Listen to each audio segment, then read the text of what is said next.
est dans la distraction. Non. Alors le monde change, le monde a changé, les choses vont très vite. Ça va très vite. Si vous regardez, vous allez voir que le matin, on est à 6 heures. Quand tu fais des choses là, tu vois déjà, on est 7 heures. Quand tu es en train de distraire, d'être dans la distraction là, on est déjà 9 heures. Tu vois que la nuit est courte maintenant. Alors, qu'est-ce que nous faisons en tant que les hommes, en tant que les enfants de Dieu, en tant que des servants de Dieu que le Seigneur a choisis?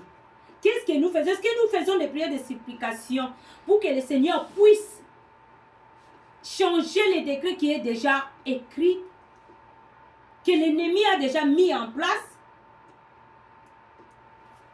Nous avons vu tout ce comme des choses dans les choses, les gens ont perdu leur vie, hein, dans le mois à partir, c'était au mois de février ou de mars. Mars. Avril. À partir de mars et avril, mai, c'est milliers de gens qui sont morts. Pourquoi? Parce que le monde a changé, les choses changent. Amen. Amen. Les choses, tout ce que l'Apocalypse avait parlé, tout ce que l'Apocalypse nous a dit, ça commence maintenant à arriver petit à petit. C'est les douleurs d'enfantement qui commencent. Amen. Les douleurs d'enfantement qui commencent, le pleur qui commence. Et Jésus-Christ revient bientôt. Le monde va vers sa fin. Amen. Amen. Ah, le monde va vers sa fin. Qu'est-ce que nous faisons comme des prières? Est-ce que nous adressons notre prière à Dieu, des prières de supplication, ou bien nous faisons des prières vagues? Quand je parle de prières vagues, c'est-à-dire que nous parlons des choses que nous ne maîtrisons pas. Tu parles seulement parce qu'on a dit de prier, on donne les sujets, et puis tu commences à dire de n'importe quoi. Tu commences seulement à attraper ceci et cela, et puis tu commences à prier. Tu ne sais même pas ce que tu es en train de dire. Tu t'appuies à quoi dans ta prière? Tu t'appuies à quoi? Quand on dit prier pour les malades qui sont dans des hôpitaux, tu t'appuies à quelle parole? Est-ce que vous connaissez la parole qui appuie le malade? Qui appuie la guérison? Est-ce que vous vous appuyez sur la parole pour prier selon la parole de Dieu?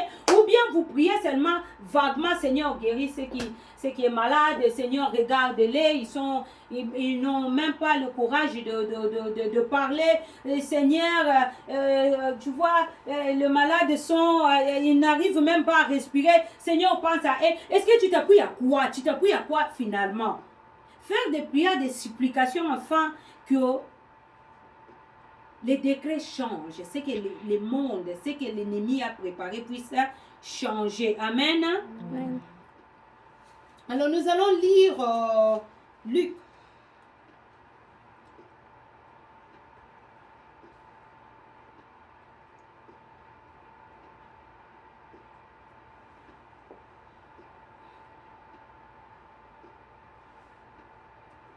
Nous allons lire Luc.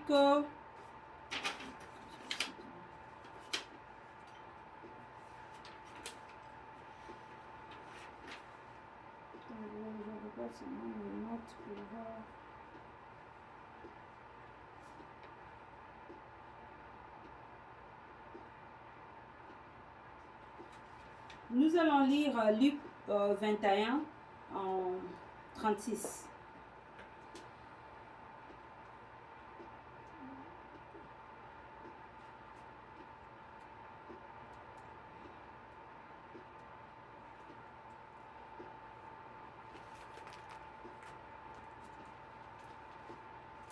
Je vais lire au nom de Jésus. Veillez donc et priez en tout temps, afin que vous ayez la force d'échapper à toutes ces choses qui arriveront et de paraître debout devant le Fils de l'homme. Amen. Amen. Veillez donc, priez en tout temps, afin que vous ayez la force d'échapper à toutes ces choses qui arriveront. Luc 21, 36. Et de paraître debout devant le Fils de l'homme. Qu'est-ce que Luc nous dit? Veillez donc et priez. Amen. Veillez et priez. En tout temps. C'est comme Daniel le faisait. Daniel il a vu que les choses vont mal. Oui, j'ai pris mon Dieu, je ne peux pas louer, je ne peux pas adorer les idoles. Je vais adorer que le Seigneur qui m'a créé, le Père, le Dieu de mes ancêtres. Alors, qu'est-ce qui est arrivé? On a écrit les décrets. Il fallait que Daniel soit mis en fosse de lion, dans le fosse de lion. Alors, il a vu ça et puis il a prié. En tout temps, il priait. 3 fois par jour. Il faisait des prières de supplication à Dieu. Amen. Alors ici, c'est lui qui nous dit de veiller et de prier. Afin que nous ayons la force d'échapper à toutes ces choses. Quelles choses? Dans ce temps-là, il n'y avait pas des choses là. Il n'y avait pas ces choses ici là. On parlait des choses qui vont venir. C'est-à-dire des choses que nous vivons aujourd'hui, des corona. Des choses que nous vivons aujourd'hui, de massacres. Des choses que nous vivons aujourd'hui, de guerre. Des choses que nous vivons aujourd'hui, des morts qui n'ont pas de justification. Quelqu'un qui se lève et puis prend son arme et puis il tue. Pour pas de raison, il n'a même pas de raison de tuer, mais il a pris seulement parce qu'il n'aime pas quelqu'un ou bien il a besoin seulement d'aller tuer. Et puis il tue. Toutes ces choses que nous voyons, il y a des choses encore qui vont arriver. Plus que ça, plus que le corona qui a frappé le monde. Amen. Amen. Des choses qui vont arriver. Qu'est-ce que nous allons faire en tant que les enfants de Dieu? Et ici, il y a la réponse. Veillez donc et priez en tout temps, afin que vous ayez la force d'échapper à toutes ces choses qui arriveront. Arriveront, c'est dans le futur. Ils ont utilisé le futur. Alors que ces choses-là, maintenant, nous les vivons. Nous vivons dans ces choses-là qu'on parle. Le monde n'est pas comme auparavant. Le monde a changé. Les choses ont changé. On ne peut pas être 50 personnes ou bien 100 personnes dans une même salle. On ne portait pas de masque et maintenant c'est le masque qu'on porte. Après on marche avec le masque. Tu fais tout avec le masque. Avant d'entrer dans le supermarché, on te demande de mettre ton masque. On te demande de prendre de sanitizer et puis de laver tes mains. C'était pas comme ça auparavant. Auparavant, on allait toucher toutes choses. On allait entrer sans de masque. On allait parler à tout le monde. On allait manger dans une même assiette.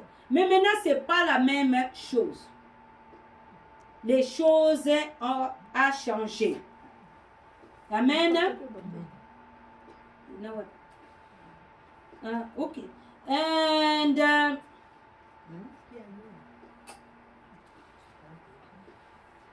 est-ce que nous sommes encore dans la distraction? Nous sommes encore dans la distraction. Est-ce que nous dormons ou comment? Qu'est-ce que nous pensons par rapport à tout ça? Qu'est-ce que nous allons faire quand nous écoutons maintenant tous ces cris? Les cris que les gens crient à l'extérieur. Quand on nous dit que dans les hôpitaux, il y a des malades qui ne peuvent pas respirer. Parce que quoi? Ils ont attrapé le coronavirus. Qu'est-ce que nous faisons exactement? Parce que personne ne peut échapper à coronavirus. C'est seulement Dieu qui nous protège. Amen. Amen. Alors nous allons entrer dans le deuxième point. Là, la prière est exaucée. Amen. Amen. On va rapidement lire Jean 5, 14 à 15.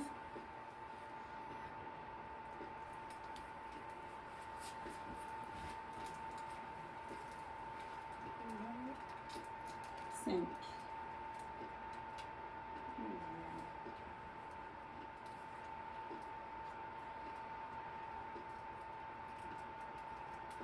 Jean 5, 14 à 15. Je lis au nom de Jésus. Depuis, Jésus le trouva dans le temple et lui dit, voici tu as été guéri, ne pêche plus, de peur qu'il ne t'arrive quelque chose de pire. Cet homme s'en alla et annonça aux Juifs que c'était Jésus qui lui avait guéri. Amen. Amen. Ça, c'est la guérison d'un... Est-ce que c'était ça le verset que j'avais lu?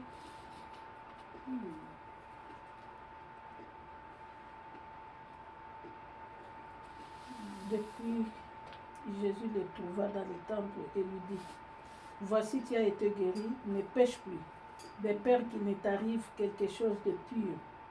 Cet homme s'en alla et annonça aux Juifs que c'était Jésus qui l'avait guéri.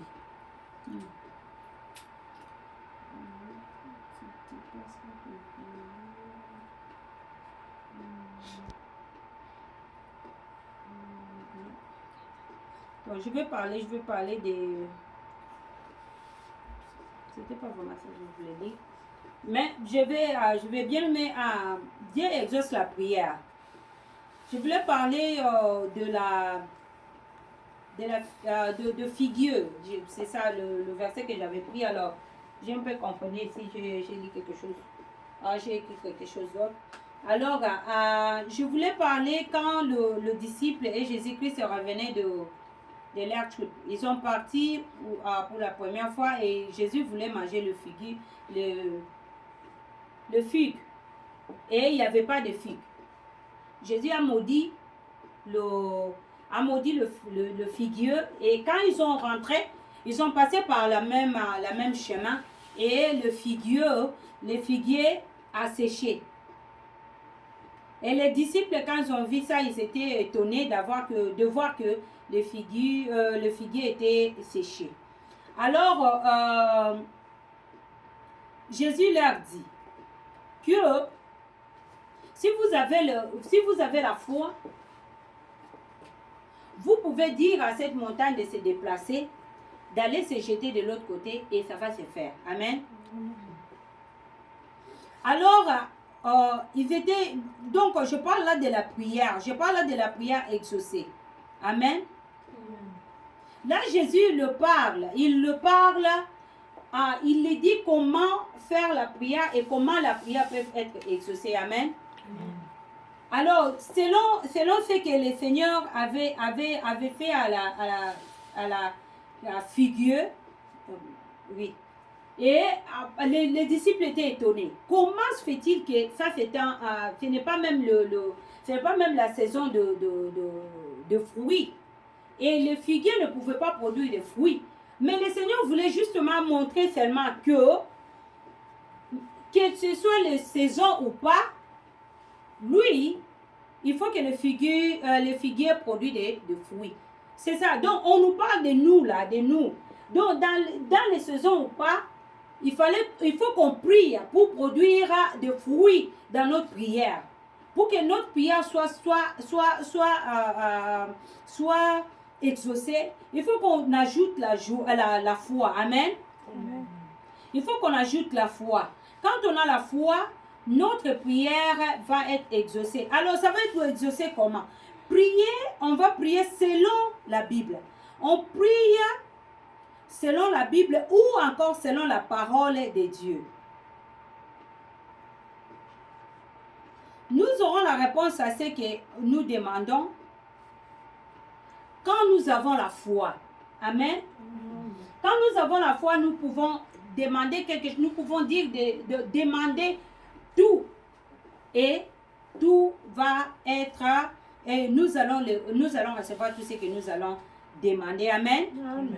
Alors, la prière, on ne le fait pas seulement comme ça. La prière, on le fait accompagné de la parole.